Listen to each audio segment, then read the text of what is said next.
Bueno, buenas tardes a todos. Mi nombre es Ramiro Severino. Yo soy doctorando en el grupo con Gustavo Lozano en el departamento de física. Trabajamos en teoría de campos aplicada a materia condensada. En particular, yo trabajo dentro del ámbito de la superconductividad no convencional, que más adelante les voy a contar de qué se trata un poquito. La presentación de hoy trata sobre algunos elementos de la teoría microscópica de la superconductividad convencional, que se conoce popularmente como la teoría BCS, Bardeen, Cooper y Schiffer. ¿Sí? Entonces, les cuento más o menos qué vamos a charlar el día de hoy. Vamos a hablar de qué es la superconductividad, qué nos puede decir la física clásica sobre los conductores, qué tipos de teoría de superconductividad existen, cuál es el núcleo de la superconductividad, que está en interacción efectiva fonón-electrón, cuál fue la idea Nobel de BCS, lo que les hizo ganar el premio Nobel, y vamos a terminar hablando un poquito de la función del gap, y bueno, cómo sigue esta teoría, que es enorme, obviamente se ganaron un premio Nobel, así que imaginen que no es nada. Entonces, comienzo, para los que no conocen nada de superconductividad, de qué se trata el fenómeno de la superconductividad. Esto arrancó en 1911 con la licuefacción del helio por parte de Kamerlingh Onnes, que jugando encontró una forma de licuar el helio y además hacer experimentos a baja temperatura, como se ve en este gráfico de acá de la izquierda, encontró que hay una transición resistiva donde de repente un metal arbitrario a bajas temperaturas pierde la resistencia eléctrica. ¿Sí? En ese momento fue algo novedoso, pero no fue muy importante. Se empezó a investigar y en 1933, casi 20 años después, aparece el efecto Meissner, que gracias al helio líquido se empezaron a hacer experimentos a muy baja temperatura, se encontró este efecto que tiene que ver con la expulsión del campo magnético de adentro de un superconductor. ¿Sí? Entonces, si algo me interesa que les quede de toda esta charla, es que un superconductor convencional, lo que define a un superconductor convencional es tanto la ausencia de resistencia como la expulsión del campo magnético. ¿Sí? Eso es básicamente un conductor, son las dos cosas al mismo tiempo. Clásicamente, y a eso vamos a charlar un poquito, clásicamente no es un efecto raro ni una ni la otra cosa, digamos, es algo que se puede estudiar desde las ecuaciones de Maxwell. Entonces, fíjense, acá tenemos a la derecha las ecuaciones de Maxwell. Siempre estamos pensando en el modelo más sencillo de la conductividad, donde el campo eléctrico es proporcional a la conductividad por el campo, ¿sí? No hay nada raro en eso. Y jugando un poco con las ecuaciones de Maxwell, uno puede encontrar esta ecuación que se ve acá a la derecha, donde el laplaciano del campo magnético es proporcional a la derivada temporal del campo magnético. ¿Sí? Ahora, si yo pienso en un campo uniforme, que es solución, perfecto, es solución. Es 0 igual a 0, está todo bien. Ahora, si yo aplico un campo alterno, un campo como se ve acá abajo, un E a la I omega t, que oscile con el tiempo, eso va a hacer que aparezca una variación espacial del campo magnético y por lo tanto van a aparecer corrientes inducidas. ¿Sí? Si uno trata el problema de forma unidimensional, escribe una solución del tipo E a la kx menos kx por E a la I omega t, ¿no? Algo estándar dentro de lo que es ecuaciones diferenciales para ecuaciones de ondas, realizan las cuentas y encuentran que la particularidad que tiene es que el K tiene una parte compleja. ¿Sí?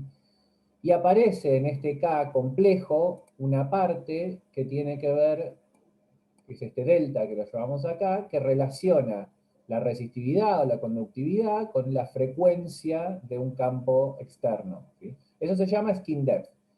¿Sí? El que cursó teórica 1 también sabe que el skin depth es algo que se estudia, es algo que desde la física clásica aparece. ¿Está bien? Entonces, por ahora no parecería haber nada raro. Ahora, ¿qué podemos decir de este skin depth? Bueno, si ustedes se fijan acá, este skin depth, el delta, depende de la resistencia. Entonces, bueno, si yo pongo un conductor finito, un conductor perfecto, donde la conductividad es infinita, y entonces no tiene resistividad, ¿eso implica que esta longitud de penetración es cero? Bueno, no lo implica. se acuerdan, nosotros en clase vimos el modelo de Drude, uno puede rescatar esta ecuación para el valor medio del momento de un metal. Y si se acuerdan este tau, que era el tiempo de colisiones, yo lo hago muy grande, uno puede despreciar este término y tengo una ecuación para la derivada temporal del momento de los electrones. ¿Sí? De la misma forma, uno puede relacionar la corriente con ese momento y escribir una ecuación para la variación de la corriente, la variación temporal de la corriente en función del campo eléctrico. ¿Okay? Nuevamente, utilizando las ecuaciones de Maxwell, eso es teórica 1, no nos interesa demasiado, pero lo que sí podemos ver es que la física clásica nos muestra que un conductor perfecto lo que apantalla es la variación temporal del campo en su interior. El campo externo con el tiempo se va a ir yendo, o sea, se va yendo o se va a quedar, ¿sí? Okay, no va a haber variación del campo magnético temporal en su interior. Y aparece una cantidad, que es esta lambda, que va a jugar un papel más adelante.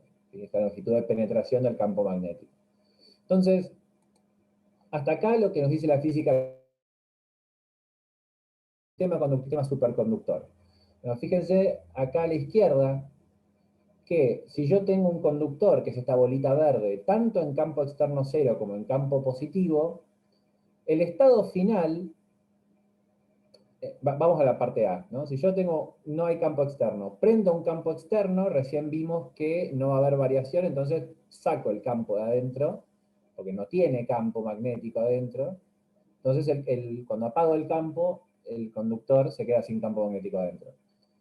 Siempre estamos en un conductor perfecto. ¿Sí? Ahora, si yo hago el mismo experimento, pero con un campo externo prendido, el conductor perfecto atrapa el campo magnético, porque obviamente en un conductor normal el campo penetra, y como vimos, no cambia con el tiempo, ¿no? Un conductor perfecto apantalla las variaciones temporales, entonces si el campo penetró, se queda ahí adentro.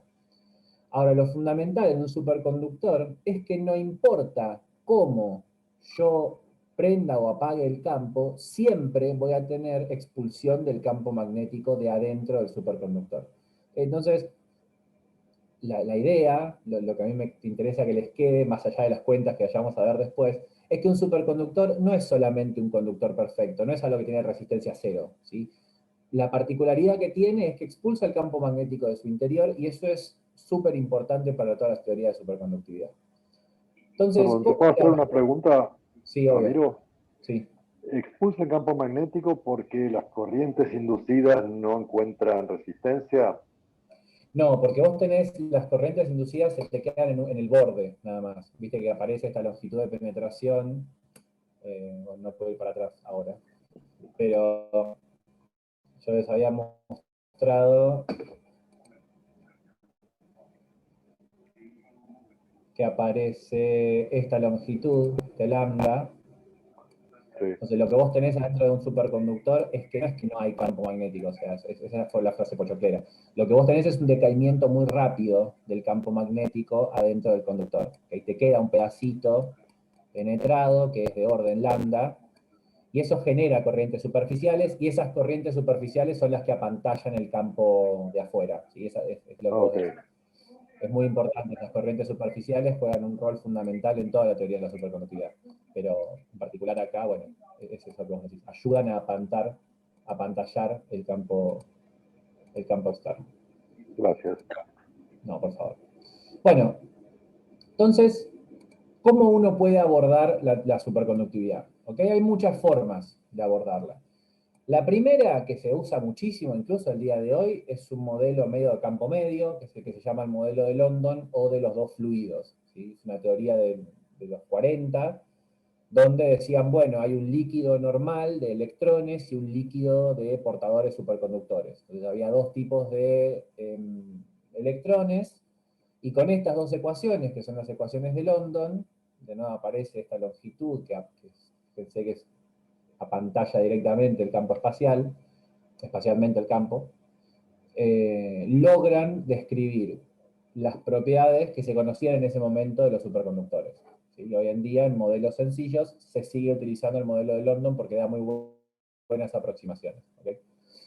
Después uno tiene lo que se llama teoría fenomenológica. ¿Sí? Acá aparecieron Ginsburg y Landau en los 60, donde y se escribió una teoría basada en la teoría de transiciones de fase que había desarrollado Landau. ¿Sí? El que cursó teórica 3 está traumado con esto.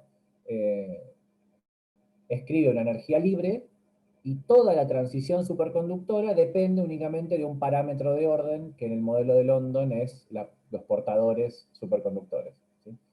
Y la particularidad de las teorías de Ginzburg-Landau es que son muy similares a teorías de campos, en particular lo que se llama el modelo de Higgs abeliano. Entonces, hay muchas técnicas que se pueden utilizar desde la teoría de campos para estudiar una energía libre como si fuera una densidad lagrangiana. Y bueno, esto es particularmente en lo que yo trabajo, estas son unas de las ecuaciones de Ginzburg-Landau con las que hacemos simulaciones. Obviamente la teoría fenomenológica es como una descripción medio macroscópica, ¿ok? La fenomenología es, no hay campo en el interior, conductividad infinita. Esa es la fenomenología y después uno escribe ecuaciones. Ahora, la teoría fenomenológica también es medio de campo medio, no se fija mucho qué pasa electrón a electrón, electrón-fonón, la red, digamos, no hay una descripción microscópica. Bueno, la teoría BCS lo que explica es la superconductividad convencional y lo reduce en algún punto a una interacción efectiva entre electrones y fonones y un condensado bosónico. ¿Sí? Esa es una descripción microscópica, es la mejor teoría de superconductividad microscópica que tenemos hasta ahora y explica un tipo de superconductividad. ¿Okay?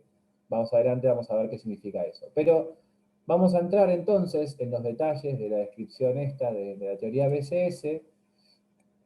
La primera forma que uno tiene para pensar el problema es decir, bueno, cuando uno analiza las temperaturas críticas de los metales y cómo es la transición superconductora, encuentra que entre isótopos, si los que se acuerdan, isótopos son el mismo material con distinto número de neutrones, o sea, hay una diferencia de tamaño, diferencia de volumen, digamos, y esas temperaturas no eran iguales entre distintos isótopos de los mismos materiales. Entonces uno dice, ah, bueno, debe haber alguna influencia de la red. ¿Qué significa la red para los otros, los que hacemos física de la materia condensada? Fonones. ¿Sí?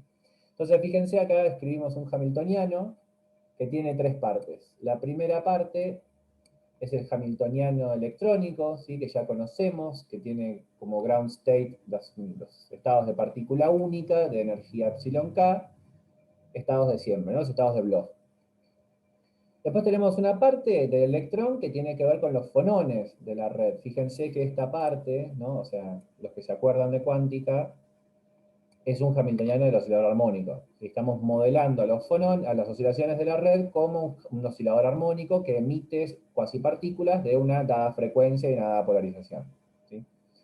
Y por último, hay un término que acopla las dos interacciones, el término de electrón-fonón, que es una interacción efectiva, ¿sí? Seguramente Jessica en su clase de interacción electrón-fonón, esto tiene muchos más términos, acá están reducidos, hasta hay una única polarización, ¿sí? Es un modelo sencillo, que me acopla electrones con fonones, de la forma más sencilla a través de un potencial BQ como tenemos siempre.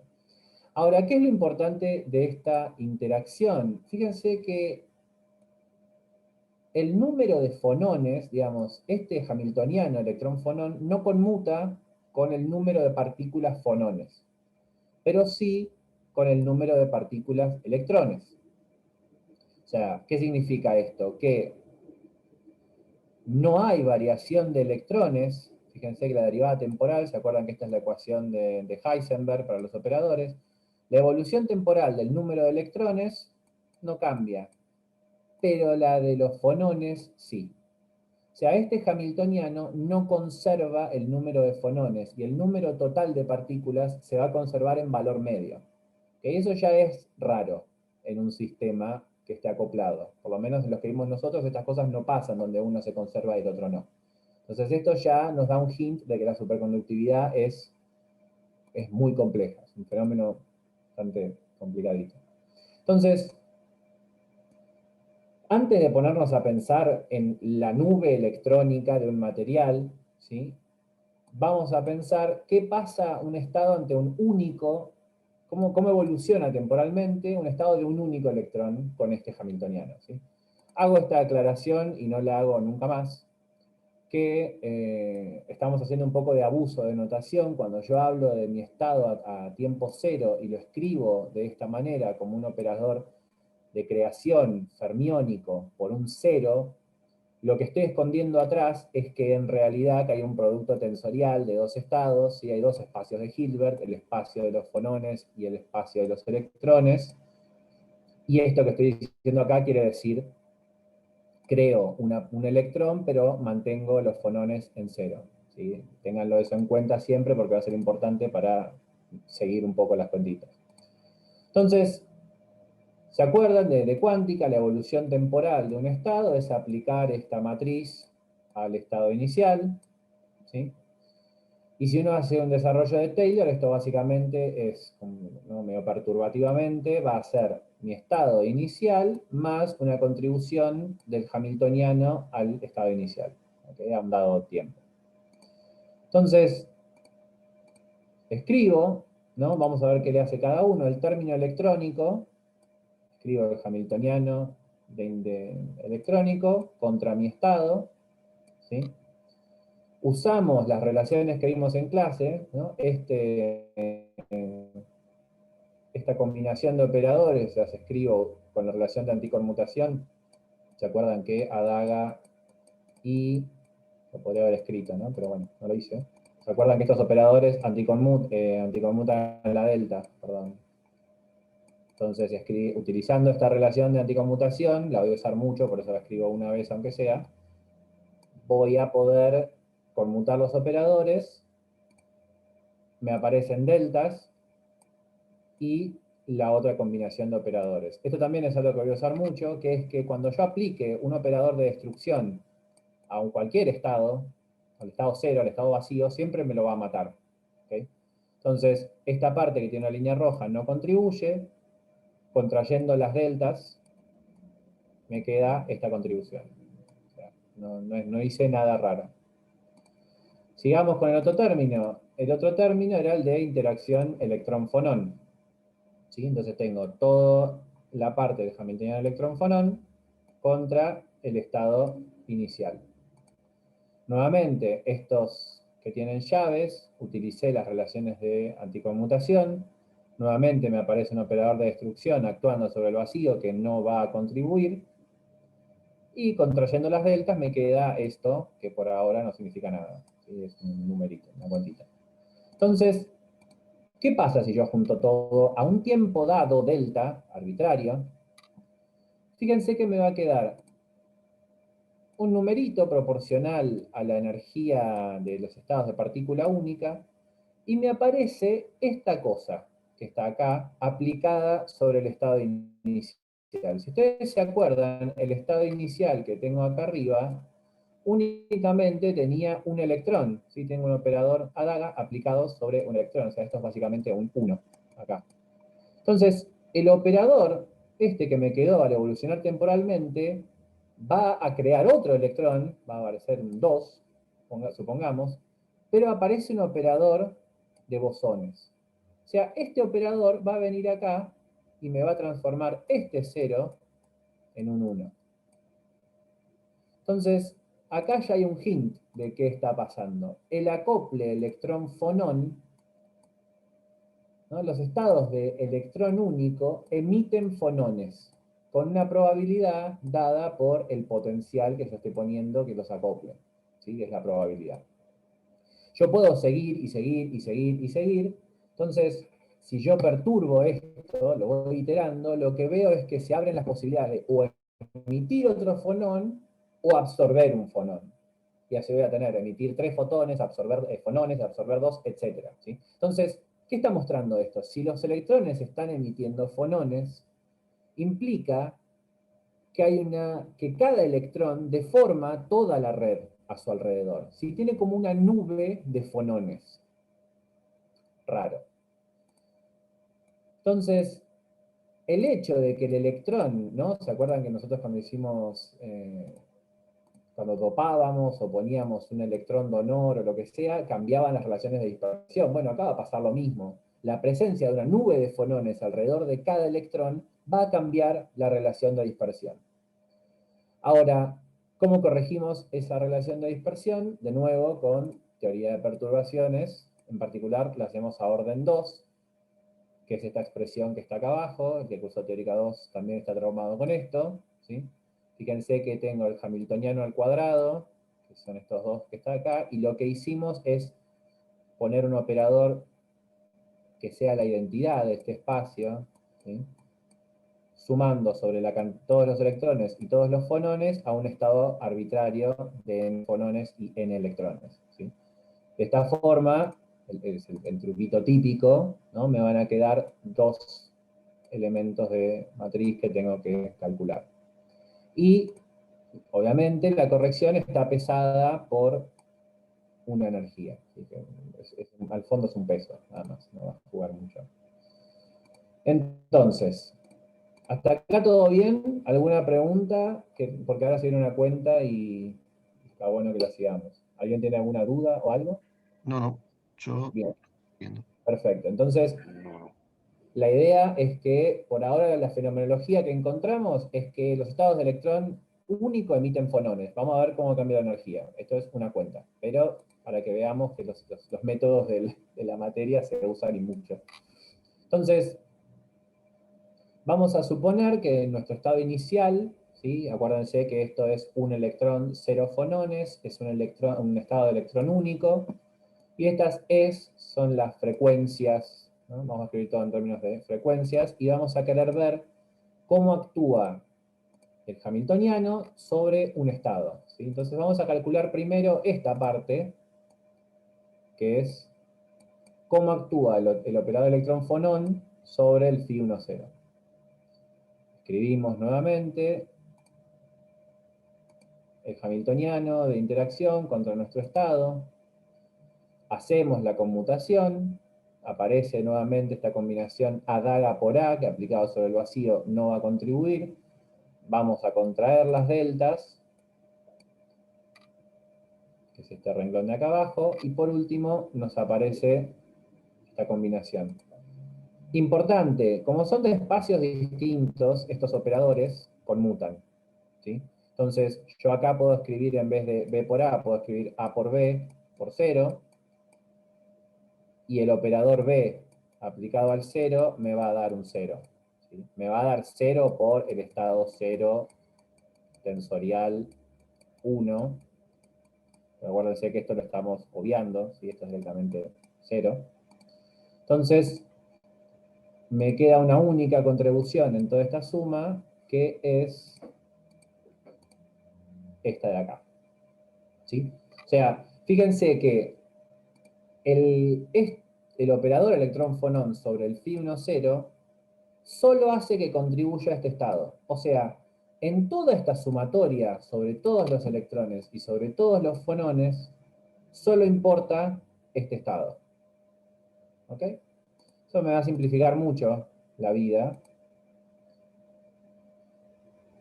Porque este estado es un estado que tiene un electrón con momento K más Q y un fonón con momento menos Q. ¿Sí? Entonces tiene una energía, una frecuencia que conocemos. Entonces, volvemos, reemplazamos la primera parte y nos queda este elemento de matriz que se ve acá. ¿Okay? Entonces, sigamos un poquito más con la cuentita. Este phi 10 lo vamos a escribir, ¿se acuerdan que si yo escribo un A daga por 0 y yo esto lo dagueo, lo que me termina dando es un 0 por un operador de destrucción, ¿sí? Que es esto que está acá. El hamiltoniano electrón-fonón, que es toda esta parte que tenemos acá, y el estado que encontré antes. ¿Sí? Ese es el planteo de la cuenta, no hay nada raro. Entonces sigamos. ¿Qué va a pasar? Cuando yo empiece a hacer el producto, ¿no? Cuando yo empiece a distribuir esto, hay una de las combinaciones que me va a quedar A por B dagado. ¿Sí? Nuevamente, como son espacios distintos de Hilbert, conmutan los operadores. Entonces, esta aplicación, lo aclaro por si alguien no la tiene en la cabeza, que es que si B aplicado al estado 0 me da 0. Entonces, si yo dagueo esta expresión, me va a quedar 0 por B daga es igual a 0. Es un truquito de cuántica. ¿Okay? Entonces, toda esta parte que contribuya A por B daga, por lo que sea, no la voy a mirar, ¿sí? Porque me va a dar 0. Entonces me quedo únicamente con un elemento de matriz, que es esta cosa enorme que está acá. ¿Okay? Bien, entonces, seguimos.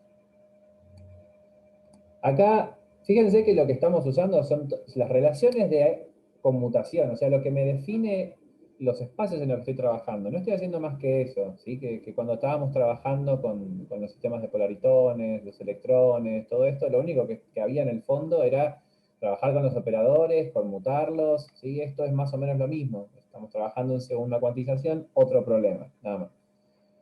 Entonces las cuentas son bastante parecidas. Utilizo la relación de anticonmutación, que en este caso van a ser, para estos dos, son relaciones de conmutación entre operadores bosónicos, y acá las relaciones de anticonmutación de operadores fermiónicos. Escribo las deltas, ¿no? Primero. Nuevamente voy a tener un término que sea B daga por B. Cuando yo lo aplique a este 0, muere. Entonces ese término no contribuye. Lo mismo pasa con este término. Este término me va a quedar un A por 0. Entonces tampoco contribuye. Fíjense que hay un montón de cosas que me las saco de encima. Entonces me va a quedar, fíjense que el elemento de matriz es bastante sencillo. Me quedó de dos operadores. Y hay todo un jueguito acá con las deltas que salen de hacer las relaciones de conmutación. ¿Okay? Lo primero que veo es que los espines tienen que ser iguales. ¿Sí? Y de mirar qué pasa con los momentos, fíjense que lo que me termina quedando es que este K' más Q' termina siendo el K, el mismo K que tiene el otro operador. ¿Okay? Eso está bueno porque uno puede encontrar que lo que me queda es este valor, este elemento de matriz, que esto vale 1. ¿Sí? Entonces, todo ese choclo que teníamos al principio se reduce en el fondo a esta expresión, que es bastante sencilla. ¿Sí? BQ cuadrado pesado por una energía donde está metida el fonón. ¿Sí? Entonces, lo que se dice es que hay una renormalización, entre comillas, de la relación de dispersión por la interacción electrón-fonón. ¿Ok? Ahora uno puede agarrar y decir, todo esto era un único electrón. ¿Sí? Entonces ahora uno puede decir, bueno, ¿qué pasa si pongo dos electrones? Las cuentas son iguales, no vamos a perder el tiempo con eso, y aparecen más términos. Fíjense que estos términos son medio conocidos, ¿no? Estos términos ya habían aparecido cuando analizábamos las perturbaciones con interacciones de Coulomb, son básicamente los mismos términos. Entonces, nos aparecen todas estas cosas. Este elemento de matriz se puede demostrar que a menos que se cumplan estas relaciones entre momento y spin, es nulo. Y el término este de intercambio de momento electrón-fonón tiene la forma de teoría de perturbaciones de orden 1 con algún potencial efectivo. ¿Sí? ¿Se acuerdan esta relación donde teníamos los 4 operadores, 2 de creación, 2 de destrucción, con un BQ adelante, que en este caso el BQ va a ser un poquito distinto, ¿sí? Va a ser un potencial efectivo que tiene en cuenta los dos electrones y cómo intercambian momentos uno con el otro.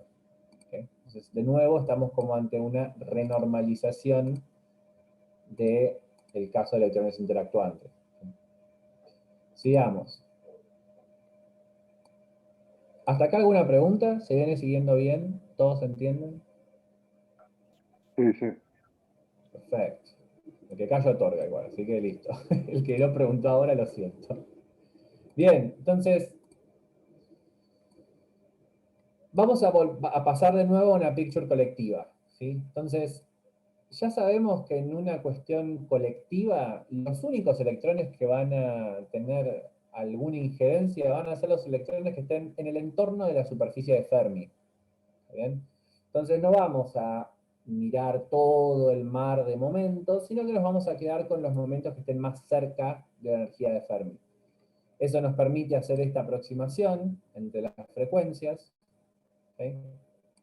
Cuando yo le aplico esto a esta expresión de acá abajo, pueden hacer la cuenta, los invito si están aburridos una noche a hacerla, y nada, les da esta expresión para el potencial efectivo. Ahora, esto es importante. ¿Por qué esto es un efecto colectivo? Bueno, el efecto colectivo está en el hecho de que yo necesito que estos estados estén desocupados y todos los demás llenos. O sea, los electrones no tienen que poder ir a cualquier lado, tienen que ir acá, a estos momentos particularmente.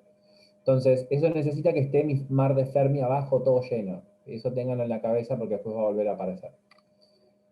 Y en la cercanía de la energía de Fermi, el estado ocupado contra desocupado es todo muy similar, ¿no? Yo me puedo acercar lo suficiente a la energía de Fermi y ver que la variación entre unos estados y otros es muy chiquita. Entonces, eso me permite tirar básicamente este término, reemplazarlo por las energías de Fermi, mueren. Entonces, todo este juego con los operadores y todo eso me termina dando una expresión bastante sencilla, que es esta que ve acá abajo, que el potencial efectivo, primero que es negativo, o sea, el hecho de que sea negativo va a hacer que es atractivo, y está renormalizado por la frecuencia de un fonón. ¿Okay? Entonces, el secreto de la superconductividad aparece acá, que el electrón deforma la red a su alrededor. Eso implica que el electrón emite fonones, y los fonones que emite cada electrón al deformar su red alrededor median una interacción atractiva entre esos mismos electrones. ¿Okay? De hecho, hay toda una formulación el que cursó relatividad general sabe también que los objetos con masa deforman el espacio-tiempo, o lo escucharon de divulgación. Bueno, hay toda una formulación de la superconductividad que trata justamente eso, sobre qué pasa con la red, cómo se deforma y donde los electrones vienen a jugar el papel de masas. ¿Sí? Es muy interesante, pero el interplay entre los electrones y la red es fundamental en todo esto de la superconductividad. Y esto es lo que explica en algún punto que aparezcan estos pares de Cooper. ¿Por qué los electrones se aparean? Y porque el hecho de estar interactuando con la red hace que se atraigan. Algo tienen que hacer los electrones, ¿ok? Porque ya por la sola presencia de la red y de ellos mismos se van a querer pegar. ¿Está bien? Ahora, ¿esto es suficiente? Bueno, vamos a ver. Entonces, supongamos que yo modelo esto con algún potencial atractivo, ¿sí? Un pozo de potencial, como los que vimos en la materia. Tengo una función de onda que tiene dispersión 2A y tiene un pequeño pocito de potencial que tiene algún radio. Entonces, escribimos algo para modelar ese potencial y sabemos que va a haber estados ligados únicamente si la suma de las energías es menor que 0. Física 1. ¿Sí? Hago la cuentita, ¿no? Estas son energías por unidad de superficie, no importa, pero la energía cinética es la energía cinética de los electrones, h barra cuadrado sobre 2m, y eso me va a dar una cota. O sea, hay una cota para los estados ligados. No cualquier pozo de potencial me va a dar estados ligados. ¿Ok? Entonces, ¿cuál es la conclusión de esto? Que si bien el secreto de la superconductividad está en los pares de Cooper y en la interacción atractiva, solo una interacción atractiva no explica por qué esos estados son ligados. ¿Ok? Entonces no alcanza solo con decir, ah, bueno, tengo una interacción atractiva electrón-fonón, voy a tener superconductividad. No, hay más atrás de esto. Esto sigue siguiendo. Sigamos. Entonces ahora vamos a pensar electrones en la superficie de Fermi. Como vimos recién, hay una interacción efectiva, electrón-electrón. Esos electrones van a querer bajar su energía por esta interacción, se atraen, y la forma que ellos tienen de minimizar esa energía es formando un singlete de spin, que es estos pares de Cooper. ¿Se acuerdan que el otro día habíamos charlado sobre el spin up, spin down, que condensan a bosones, etc.? Bueno, viene de acá un poco. Forman los pares de Cooper, se forma un singlete de spin. De nuevo, este singlete se puede formar porque todos los otros momentos están ocupados. O sea, yo no puedo pensar en esto para dos electrones aislados en una red. Sí o sí necesito el fenómeno colectivo de que estén todos los otros electrones en el mar de Fermi. ¿Está bien? Entonces, esto me define un problema autoconsistente. ¿Qué tengo que hacer? ¿Cómo hago para pensar pares de electrones en un mar de otros electrones que también se quieren aparear? ¿Sí? Entonces, esto es algo muy común que se hace en Many-Body, de hecho en DFT se hace algo parecido, que es mirar por un lado como un centro de masa, ¿sí? Cómo se aparean los electrones. Y por otro lado, tengo que resolver el background, tengo que resolver esa densidad de carga que me queda de fondo, a ver qué le pasa. Entonces es un problema autoconsistente. Tengo que resolver el problema de los pares de Cooper y el problema del background al mismo tiempo, porque si no, voy a estar escribiendo cualquier cosa. Entonces, el objetivo de la teoría BCS, ¿no? Para no perdernos en las cuentas, el objetivo es diferenciar qué pasa en un estado normal y qué pasa en un estado superconductor. La forma de hacer eso generalmente es mirando diferencias de energías.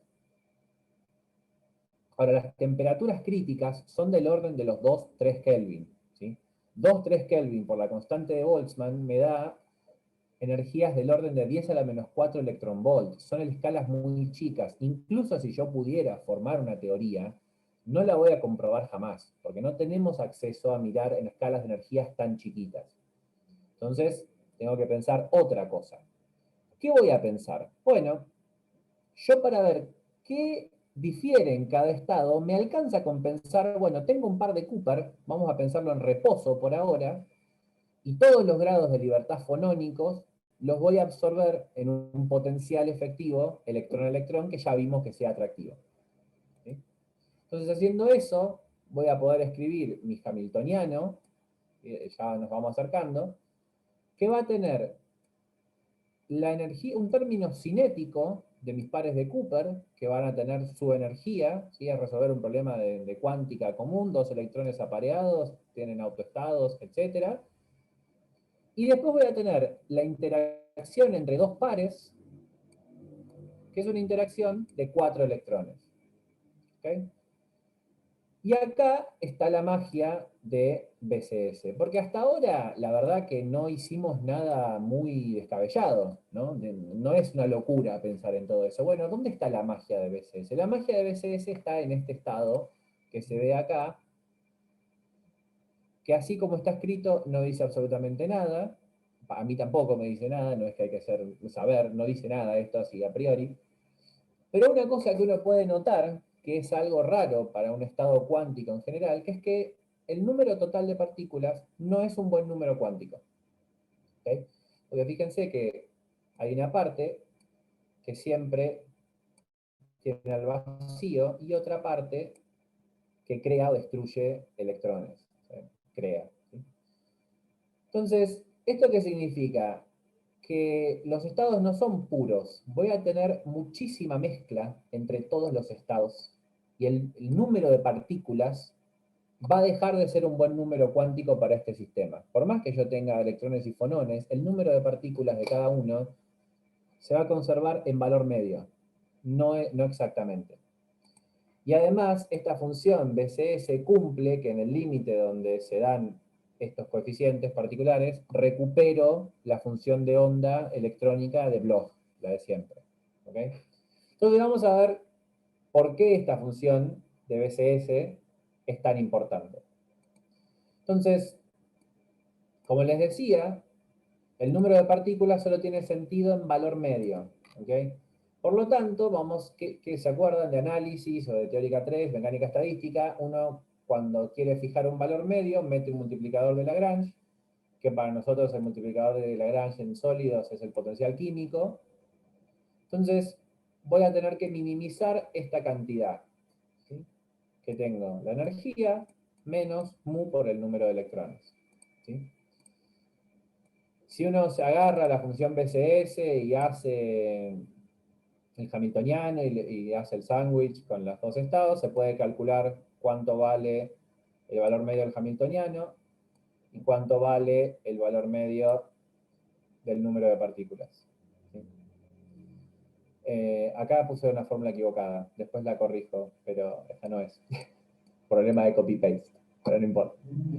Entonces, la función tiene que estar normalizada. Eso significa que, me confundí con esto que dice acá, es esto que está acá abajo. Entonces, esta cantidad tiene que ser 1, o alguna normalización, ¿no? Ponemos 1 para que sean estados ortonormales. Para eso parametrizamos. ¿Por qué parametrizamos así? Porque podemos, porque nadie nos dice que no. ¿Sí? No hay un motivo claro. Entonces, uno de los coeficientes, que es el U, siempre va a ser real, y el otro coeficiente tiene una fase compleja. ¿Ok? Esa es la única diferencia. Y si obviamente si hago UK cuadrado con BK cuadrado, eso me da seno cuadrado más coseno cuadrado, que me da 1. Entonces, si yo vengo y reemplazo y hago todas las cuentitas, en el fondo me va a quedar esta cantidad. ¿Sí? Fíjense que tiene una parte medio clásica o conocida y una parte de interacción con un jueguito entre dos fases. Y las fases de un electrón y las fases del otro, de un par y de otro par. Las expresiones en sí no son tan importantes, pero bueno, es importante notar que tiene dos pedazos bien separados. ¿Okay? Uno que tiene el potencial químico, que lo reabsorbí acá, y otra parte que tiene la interacción metida en el medio. Ahora, si yo quiero minimizar esto respecto al parámetro θk, voy a calcular la derivada de toda esa cantidad, igualarla a 0. Si hago eso, me aparecen 3 constraints, 3 límites, que esta fase es un número real constante. ¿Sí? La tangente de este parámetro cumple esta relación, donde está pesada por la energía de cada par y el potencial químico, y este delta se expresa en términos de los coeficientes del problema de esta manera. ¿Sí? No dice nada, pero son los constraints que salen. Ahora, si yo reemplazo, ¿no? O sea, cuando hago esta cuentita me va a aparecer este seno de 2θk, porque uno es seno por coseno, ¿sí? Imagínenselo. Me aparece el seno de 2θk y yo puedo despejar de acá cómo es el θk, que va a ser el arco tangente de toda esta cantidad que tengo acá. ¿Sí? Usando una propiedad trigonométrica, que es que el seno del arco tangente es esto que está acá. Yo me enteré haciendo esta presentación que eso pasa, pero bueno. Uno puede escribir el delta K de una forma bastante sencilla, donde tengo este delta pesado por una energía, ¿sí? Donde la energía, fíjense que aparece la energía de Fermi, aparece el potencial químico, y aparece este delta que todavía no sabemos muy bien qué papel juega. ¿Sí? Entonces, de nuevo, nos vamos a centrar en la energía alrededor de la energía de Fermi. Y la interacción alrededor de la energía de Fermi ya vimos que era atractiva, ¿sí? Con un menos, algún coeficiente y un factor geométrico. ¿Sí? Menos B sobre omega, no depende de K. ¿Okay? Y el cutoff, digamos, lo que me va a separar este problema y me lo va a circunscribir alrededor de la energía de Fermi, va a ser la frecuencia de Debye, que si se acuerdan es más o menos la energía de un fonón y está en el orden de los milielectronvolts. ¿Sí? Son problemas que energéticamente son difíciles de tratar por esto, porque las escalas involucradas son bastante pequeñas. Entonces, si yo planteo este potencial con esta expresión, digamos, la dependencia en K del delta K desaparece, pasa a ser algún número que tendrá fase, digamos, el módulo de ese número será fase por algo, por el numerito. Volvemos a las expresiones anteriores, encontramos relaciones entre el módulo de esta cantidad, el seno de estas cantidades, hacemos las cuentitas, no tiene mucho sentido mirarlas, se las puse como para que si la quiera mirar después y se siente a mirar esta clase hermosa, si tengan que hacerlo, háganlo. Pero básicamente la ecuación que me interesa es esta de acá abajo. ¿Okay? Entonces, fíjense que este delta, que por ahora está indeterminado, ¿sí? El factor de fase también está indeterminado, es solución de una ecuación algebraica. Me fui de la teoría de campos, me fui de los operadores, es una ecuación algebraica que en principio tiene solución. ¿Sí? Entonces, vamos a pensar en lo que se llama el límite de acoplamiento bajo. ¿Qué significa acoplamiento bajo? Bueno, que este factor de potencial por la densidad de estados a temperatura cero es menor que la energía de Fermi, y que básicamente la densidad de estados, ¿no? Imagínense, yo tengo la superficie de Fermi acá. Bueno, la densidad de estados en toda esta zona va a ser aproximadamente la densidad de estados en la energía de Fermi. ¿Sí? No voy a mirar en detalle la estructura de la densidad de estados. Digo, bueno, es más o menos la que hay en el entorno de la energía de Fermi. ¿Sí? Haciendo ese jueguito uno puede cambiar suma por integral, ya estas cuentas me las voy a pasar por encima, ¿sí? Uno puede resolver la integral y da esto, o sea, este módulo de delta se puede expresar en términos de la frecuencia de Debye, y haciendo una aproximación del seno hiperbólico me puedo quedar con uno de los términos. ¿Sí? Bueno, hermoso. Ya resolvimos, o alguien resolvió esta integral y encontró la dependencia del delta. Entonces, no nos olvidemos qué es lo que queríamos hacer. A mí lo que me interesa es diferenciar el estado normal del estado superconductor. ¿Qué hay entre uno y otro? Y estábamos viendo cómo escaparle a este tema de las energías. ¿Okay? Pero, habiendo resuelto esta ecuación y habiendo puesto el potencial de la forma que lo pusimos, etc., uno puede, en algún punto, volver a la expresión original, ¿sí? Y fijarse cómo es la variación de energía entre el hamiltoniano del estado BCS, donde este, perdón, justo lo tapo, donde este, fíjense que tiene un operador número, ¿okay? Donde este es el que está el valor medio, y un estado normal con el número de partículas fija, que no tiene operador. ¿Sí? Acá es un número y acá es un operador sobre la función de onda. Si uno se toma el trabajo de hacer eso, no es para nada divertido, es una cuenta larga, pero se puede demostrar, yo me rendí en la mitad, pero les juro que hasta la mitad de la cuenta llegué, se puede hacer. Uno en el fondo lo que va a querer es, bueno, cómo es la variación de energía entre los dos estados, pesado por algún factor geométrico, y encuentra esta relación, que la variación de energía en el fondo depende de la densidad de estados a temperatura cero y de este delta, que por ahora era bastante inocuo, pero ya deja de ser inocuo. O sea, lo que nos está diciendo esta expresión es que esta función delta separa el estado normal del estado superconductor. Es como la energía de un gap. Entonces, esta delta es lo que se llama la función gap en superconductividad. ¿Okay? Y esto es una cuenta muy sencilla donde ya el comportamiento aparece de esta función gap.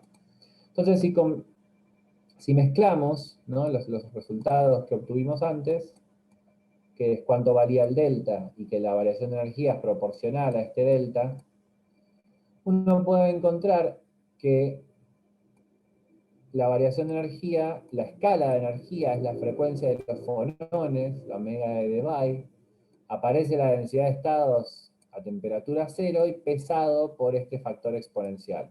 ¿Sí? La variación de energía, fíjense que es recontra chiquita, tiene una exponencial negativa, mientras más tienes un potencial, ¿no? O sea, es un número muy pequeñito esto, pero es importante que es negativa.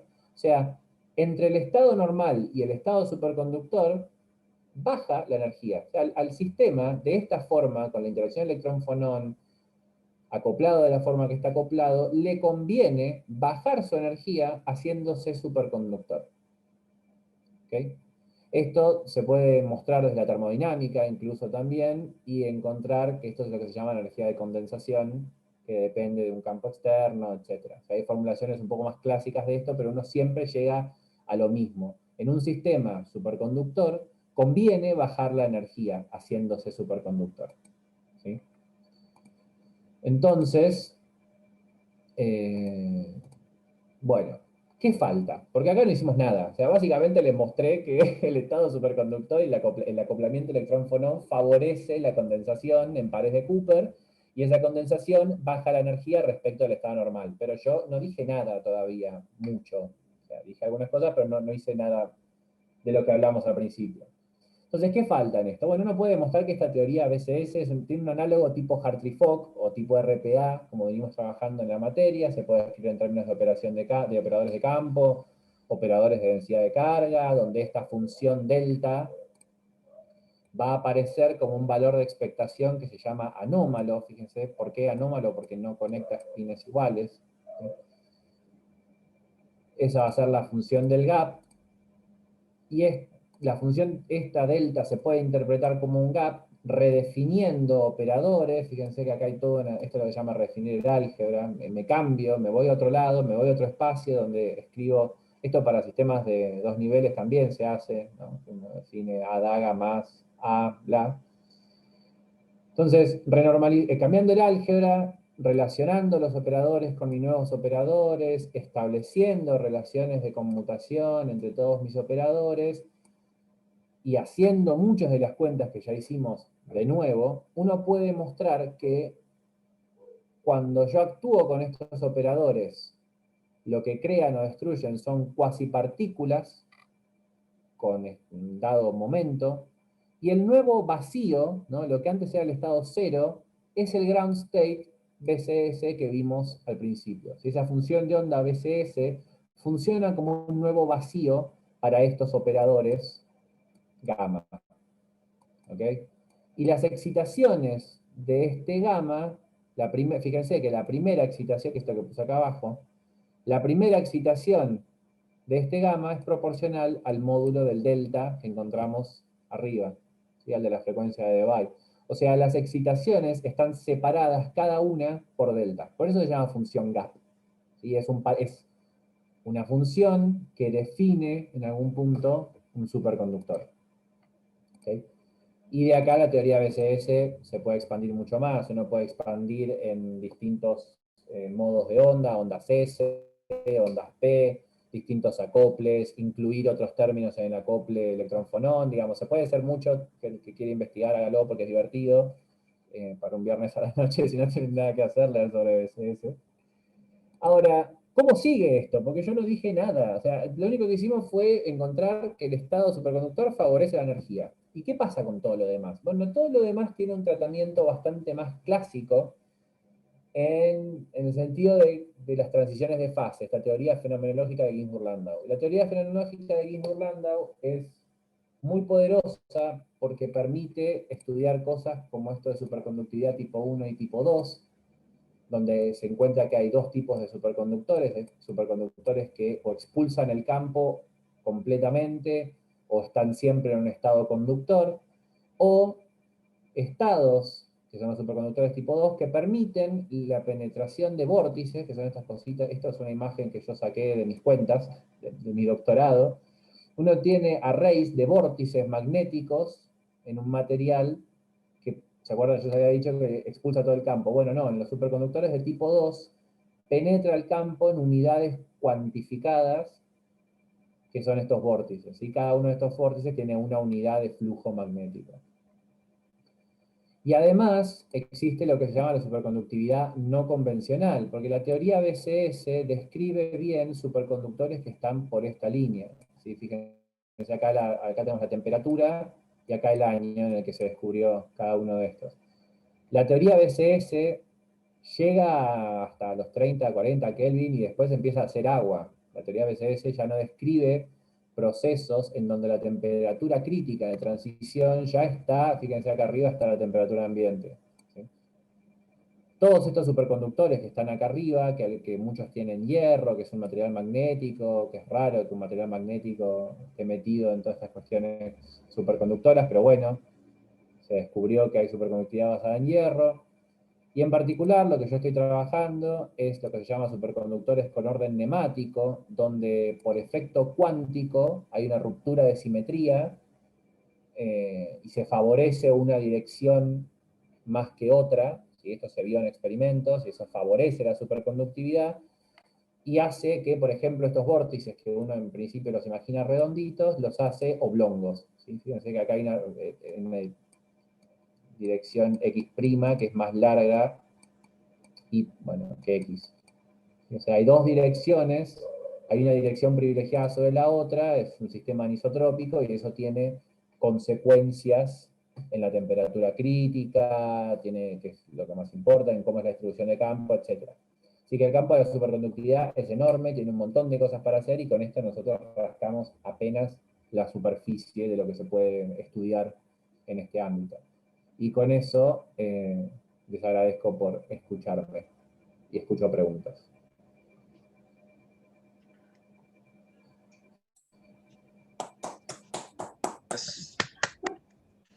Gracias, qué amables.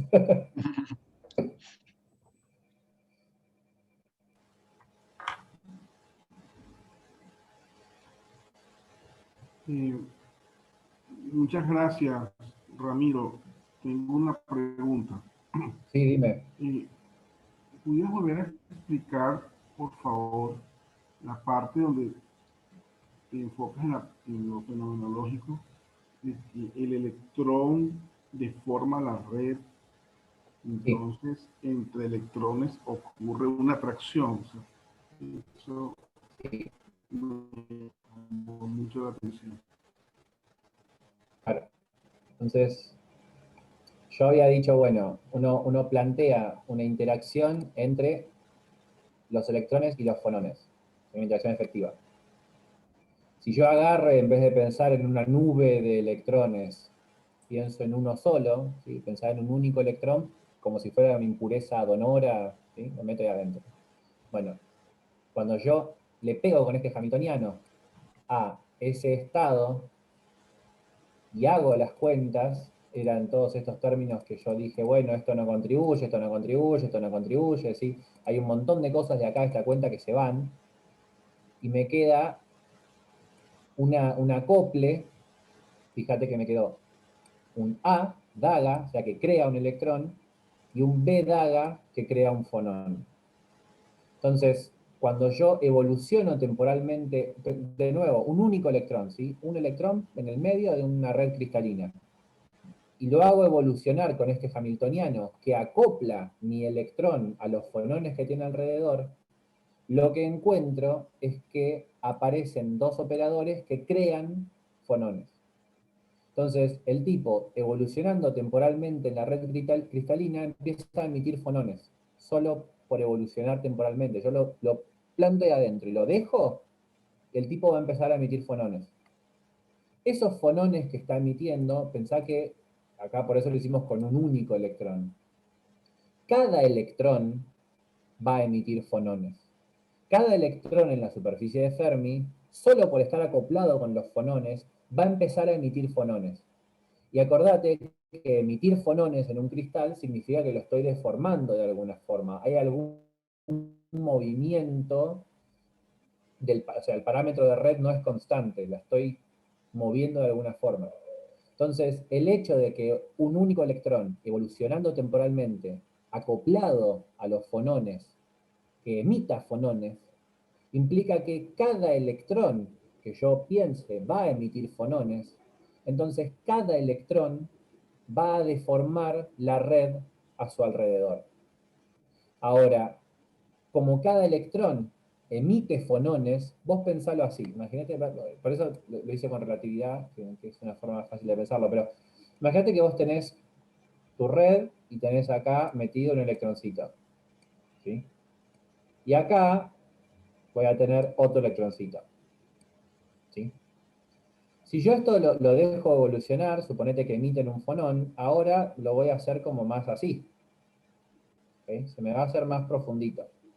Entonces, estos electrones se van a empezar a ver, emitiendo fonones cada uno. Si yo los dejo, eventualmente los tipos van a estar en un pozo donde ya, uy, mirá, no es que nosotros nos atrajimos electrostáticamente, el piso se me movió en algún punto, el piso se me movió y me obligó a que me vea. Ahora, los tipos acá, ¿no? Acá en todo esto los tipos estuvieron emitiendo fonones como locos. Y lo que muestra esta función BCS es que, como a los tipos se les movió el piso y los obligaste a estar cerca, electrostáticamente no se quieren, bueno, ¿qué van a hacer? ¿Sabes qué? Me voy a condensar en una única cuasipartícula que tenga spin 0, que es un bosón, y estos son los llamados pares de Cooper. El par de Cooper aparece en la teoría de la superconductividad por las deformaciones de la red. Y esta unidad, el par de Cooper, que bien está formado por dos electrones acoplados mutuamente, es el portador superconductor. Es el tipo que viaja por la supercarretera de resistividad nula. ¿Okay? Por eso yo dije que era como el secreto de la superconductividad es esto, el hecho de que cada electrón deforme la red a su alrededor, y esto es lo que en teoría de campo se llama mediar un electrón con una interacción con una cuasipartícula. ¿Te acordás que en los excitones, creo que era, o en los polaritones, ya me olvidé, perdón Pablo, pero uno de ellos estaba mediado por un fotón? Aparecía un momento Q en el diagrama de Feynman que uno decía, ¿y ese momento Q qué onda? ¿Quién lo juega? Pablo dijo, bueno, es un bosón que va a ser un fotón, después cuando yo le ponga luz, bueno, acá en vez de un fotón, es un fonón, que es de la red. Y ese fonón permite la interacción entre los dos electrones. Esa emisión de fonones y la deformación de la red es lo que hace que los tipos se vean cuando electrostáticamente está no permitido en algún punto. ¿Más claro, Luis? Sí, gracias. Ahora, tengo otra duda. Tú, cuando escribiste Hamiltoniano al principio, en donde desglosas término a término, colocas el Hamiltoniano para el fonón. H de fonón, ¿sí? Entonces, mencionaste que eso era la forma como se escribía el Hamiltoniano correspondiente a los fonones usando la aproximación de oscilador armónico. No hay ninguna aproximación, eso es el Hamiltoniano del oscilador armónico.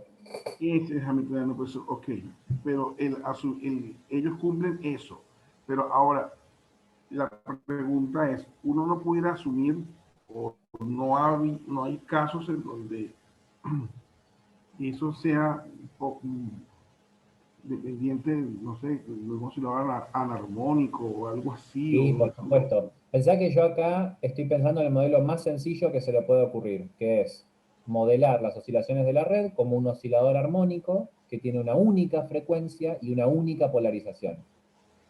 Yo acá podría agarrar y escribir un hamiltoniano en X, un hamiltoniano en Y y un hamiltoniano en Z, por ejemplo, que sean tres osciladores armónicos con tres frecuencias omega QX, omega QZ, omega QI, y ya eso va a cambiar el modelo. O sea, bueno, no voy a tener, o sea, obviamente va a cambiar un montón de cosas. Sí, esto se puede complejizar al nivel que quieras. De hecho, la interacción electrón-fonón también es mucho más complicada. Hay lo que se llaman procesos de Umklapp, que son unos términos de orden superior en electrón-fonón, que capaz Jessica los cuenta cuando haga su presentación, que acá los estoy tirando, y son tres términos grandotes. O sea, lo que yo quería mostrar acá es que incluso con un modelo muy sencillo, yo puedo encontrar física muy relevante y que explica el fenómeno que estoy queriendo mostrar. Por supuesto, todo esto se puede relajar. Sí, 100% sí. Ok.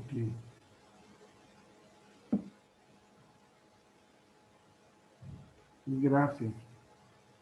No, de nada.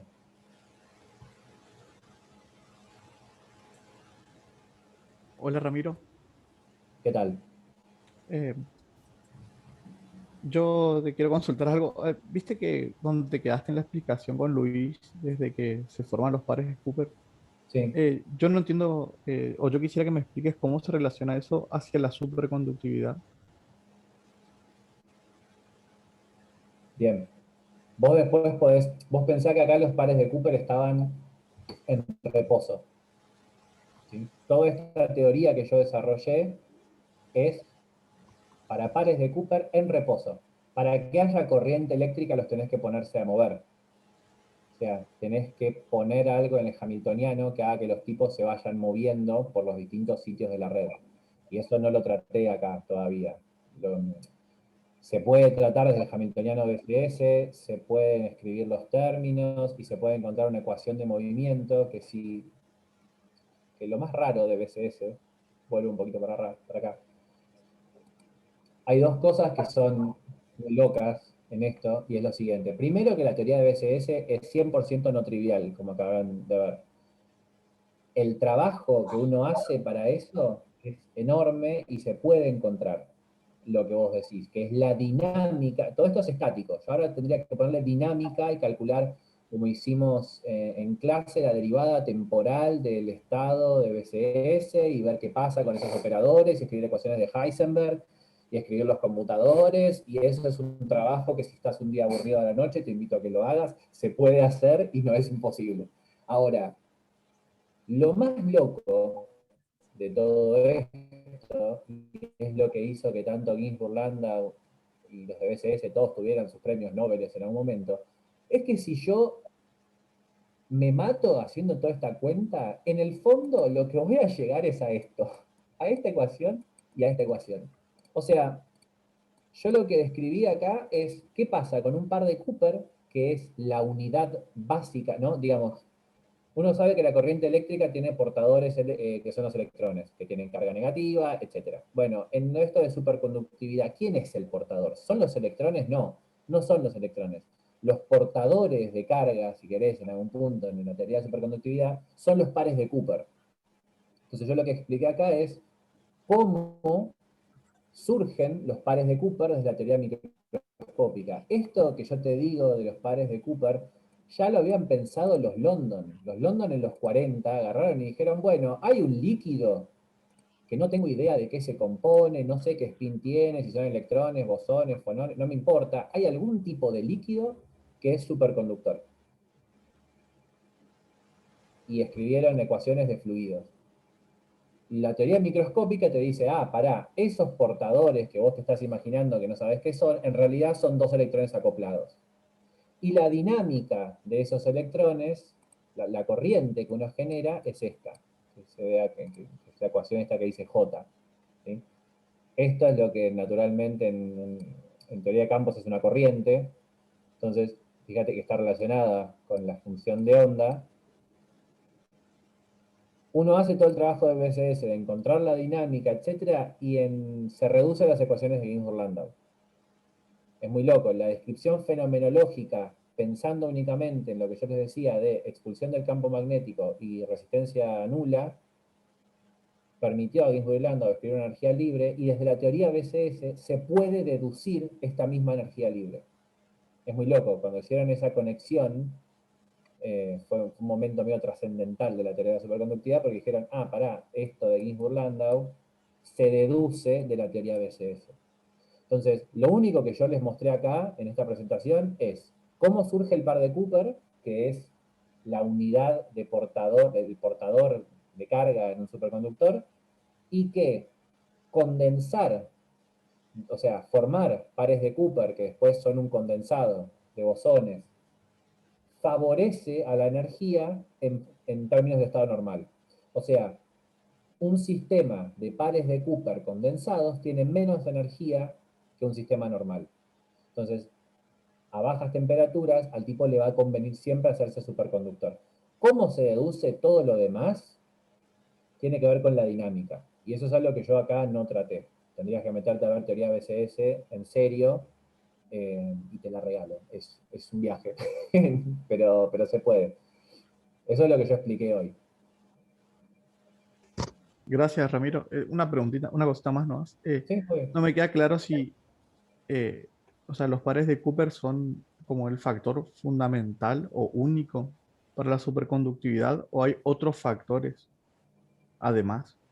Hay muchísimos factores, Ah, porque, ok. a ver, vos tenés la conductividad clásica, me habla de electrones, ¿sí? Después tenés, vamos a hacerlos así, después uno tiene fonones, ¿ok? Y ahora aparece un nuevo personaje que es el par de Cooper, ¿ok? Que es una combinación de electrones y fonones. Yo ahora, a estos pares de Cooper, van a ser mi unidad fundamental, como lo es el electrón en la conductividad clásica. Ahora, de la misma forma que uno clásicamente puede pensar en dieléctricos, en acople de electrón con la luz, en los excitones, los polaritones, los estados excitados, etc. Lo mismo le va a pasar a los pares de Cooper. Entonces vos acá al par de Cooper después le vas a pegar con un campo eléctrico dinámico, o sea, una luz, y vas a ver qué hace. Después le vas a pegar con un campo magnético, y vas a ver qué hace. Y empiezan a aparecer un montón de condimentos. De hecho, lo que tratamos en la materia de las excitaciones de los pares de Cooper acoplados con la luz, hacen cosas raras, o sea, esto sigue, y ahora además, que es lo que les conté al final, que es lo que yo estoy trabajando, aparece un nuevo tipo, que es la nematicidad electrónica, que no se entiende muy bien de dónde sale y que tiene que ver, a ver, yo un poco se los dije, que es que es importantísimo el rol de los fonones en la teoría de superconductividad. Si no hay fonones, no hay pares de Cooper. Lo que se encontró ahora en experimentos es que la nematicidad en el fondo tiene que ver con variaciones de la red. O sea, yo puedo agarrar y apretar un cristal más en una dirección que en otra. Y eso no se entiende muy bien el mecanismo microscópico todavía, pero parece que también favorece la conductividad, la superconductividad. Entonces, además de los pares de Cooper, de los fonones, de los electrones, de los campos externos y de las propiedades del material que van a entrar en juego, aparece también la presión como una variable. O sea, es un problema que cada vez se complejiza más. Hay un montón de actores, pero si vos te querés quedar con una idea de superconductividad, es pares de Cooper que acoplan, que tienen spin cero, que son los portadores superconductores, y esos tipos surgen por la interacción entre los electrones y la red. Eso es como la idea microscópica de la superconductividad. Después está lo fenomenológico que expulsan el campo, etc. Pero sí, hay mucho más condimentos que esto que conté yo. Sí, se entiende perfecto. Muchas gracias, Ramiro. Muy, muy linda tu charla y tu posición. Gracias.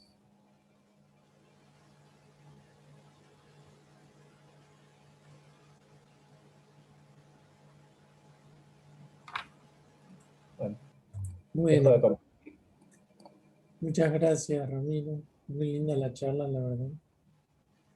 Muy didáctica. Y ahora paro la grabación y después viene la charla de Maxi.